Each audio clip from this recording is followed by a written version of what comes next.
Okay, hello, this is Sarah Shannon, owner of Shannon Consulting Curriculum Tutoring.com. Today is Saturday, August the 30th, 2025. I'm showing you a few of my products. I'm going to do a features of my products here. But I did want to do this video again because it's not showing, it wouldn't let me do it the right way this time. And I'm playing around with this camera and I'm trying to figure out how to work it. But you can see I've been here for a month and I absolutely love where I am here. I tried to do it a couple of times. I'm doing it again because it's absolutely wonderful. I absolutely love it, and it just wouldn't work because I was trying to figure out how to work this camera. But I'm absolutely loving it. Here is absolutely gorgeous. And so I was in my office the other day and I did a video there and I was able to play around with it, but I wasn't able to show like my videos and everything, some features that I wanted to show. So if you look here, you can see here the uninvited guests. I'm so happy I'm able to do this. This is wonderful. So you look here, the uninvited guests here. I have it here, and this is the repetition is the effective teaching strategy, like Matthew, Mark, Luke, and John. That's, it's in Bible, Matthew, Mark, Luke, and John. Repetition, practice makes perfect. You don't have to go overboard with it, but you should make sure that you repeat a couple of times for students, because if you just give it to them in isolation, when I first graduated from college, like I would see things, even though they had things, I just didn't know because I was new, you're new and stuff. I look back and I'm like, oh, they did have all these resources. I just didn't see them.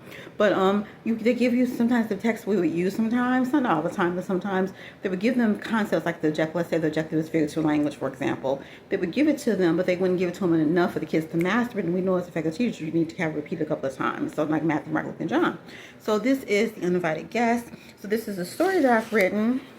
And then I have it written this way so you can make notes. So you can make notes to your students. So if you print it out, and I'll remember it also, you can like show it online. And it also you can put it on your screen and all that and everything. And it also has ability for you to be able to play it and let this read to the students, right? This is a wonderful, amazing story. It has a moral thing to it. This is the skit version of that story, and then this is the compare contrast that goes along with it. So notice. Oh, wait, I don't have to do it. Oh, I don't have to do it. Okay. So notice this repetition is repeating. You know what I'm saying? It's this particular objective. So you're doing authentic experience. You're having the students experience in different manners. It's kind of a few differences between the skit and the story. And then you're also doing this particular graphic organizer. And then also if you look here at Monica's Adventure in Miss Groups for Kids, I have this up here several times. You have the PowerPoint presentation, which you guys are familiar with, the claps rap, the figurative language rap that you know with. Hey boys and girls, my figurative language rap is on YouTube. Hey boys and girls, have you heard? It's a new way to figure out some words. It's called the figurative language rap. Here's how to play it. Just clap, clap, clap. And so this is the claps that goes along with that. That's the PowerPoint presentation. That's the claps rap, and that's the figurative language crossword puzzle I created to go along with that. So notice they're playing a game, they're singing a song, they're practicing it with the text. Monica's Adventure in This Group for Kids.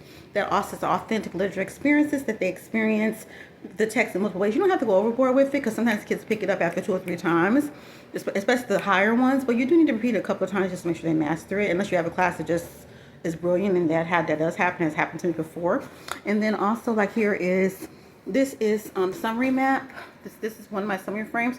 I have to pull out a blank copy of this. This is one a student did. Most important information in the beginning, most important information in the middle, the most important information in the end that the student did. The student, they need a little bit of accommodations or whatever on this, but they were able to do it successfully and I was able to save it. This is my summary frame. This is one of my summary frames. This is another one I created. I got to show a blank one in a minute.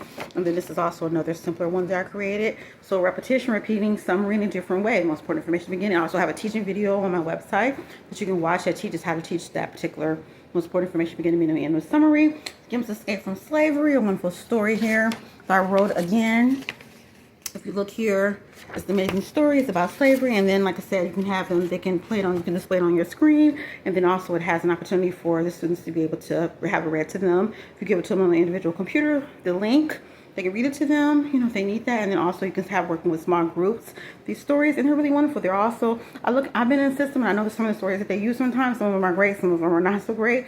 These stories the kids like when they're interesting. They have a moral to them, like Jim's Escape from Slavery and all that and everything. Monica's Adventure in Miss Group for Kids. It's a funny little Amelia Bedelia-like story. Like I did the example the other day, she threw in the towel. Wicked Mouse was throwing in the towel. She literally thought it was a towel, so she went and got a towel. Or she comes to the pool or something and said, it's like a refrigerator in there, so she thought they really actually literally meant a refrigerator. It said it's what did it say? What was the term? I can't think of it. It's so cool in there. It's where they said it was a refrigerator in the pool, and it really wasn't literally a refrigerator. I had to think about it. I wrote it myself, but I can think I have mind blank right there. But it's refrigerator in there. I think that's what Monica said. Let me look at it real quick. I gotta find it.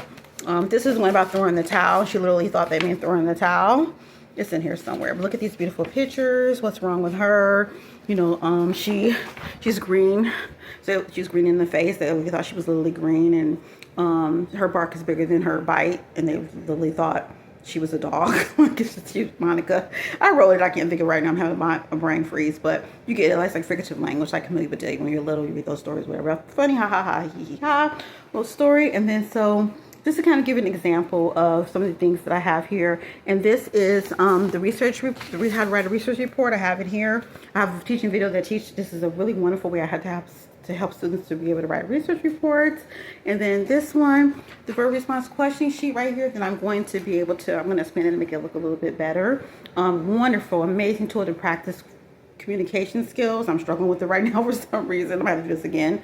This is kind of a funny informal video. It's not really for my business actually, but the non-verbal communication response activity that I have students do twice a week. They work with a partner in a corner, and they practice their verbal communication skills as well as their active vocabulary, like all of these figurative language and multiple words and prefixes and suffixes and synonyms and antonyms and all the things, the active vocabulary they're supposed to master by the end of the year. They're able to practice with the partner, the verbal communication skills, and then they're also able to practice their understanding of the active vocabulary words.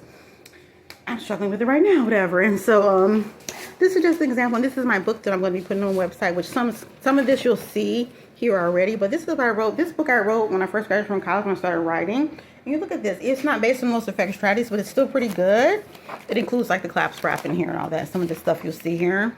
Assessments in here. Like I said, it's not based on the most effective strategies, definitely. But you see 911 emergency, which is a wonderful skit on fact and detail, answering questions. Really funny little skit I wrote. Look, my little nieces, I put her name in here. As you can see there, she's her birthday, as a matter of fact, coming up. Things like that. Her name, she made it in my book somehow. A lot of different people. The Dream That Changed Sanderville, which is right here. This is wonderful. You look at this one. And this is, little pictures of here. This is the poem that goes along with the Dream That Changed Sanderville. Again, comparing and contrasting. And I have that poem memorized. They're in the dear town of Sanderville, the one named Vanderville. Vanderville was very concerned because the town just would not learn how to keep the earth so clean and free of pollutant, and so on and so forth. I have memorized it myself. And again, book creator of this book, Dream That Changed Sanderville. You put it on the screen, blow it up on the big screen if you want to, and it reads it to them, and it has the illustrations right here. You can see, you'll see it. Sanderville there, whatever. So you can see all of those. And is there any other ones I want to share right now? This is what I wrote with designer. These I had the help of designer. All the other ones I wrote completely myself, other than book creator giving me pictures and stuff. But these two I had the help of designer, which were really wonderful for the older ones. I love them. They're amazing. And then also you can set it up with them to read those to you as well. And yeah, I have lots of other amazing things I'm going to be adding to these, but this just give you a sum up of some ideas and all that and everything. Some stuff I haven't even put on here, but they're all based on most effective strategies that you can use. Hours and hours and hours of research on the most effective strategies to use in the classroom. So yeah, hope you enjoy that. And yeah, it's going to be a beautiful day. I'm going to go out in the yard and all that and everything, and get some work done, and it's going to be a great day. And I'm believing the because it's a personal video, the best is yet to come. I'm excited about what God is up to. Have a great day.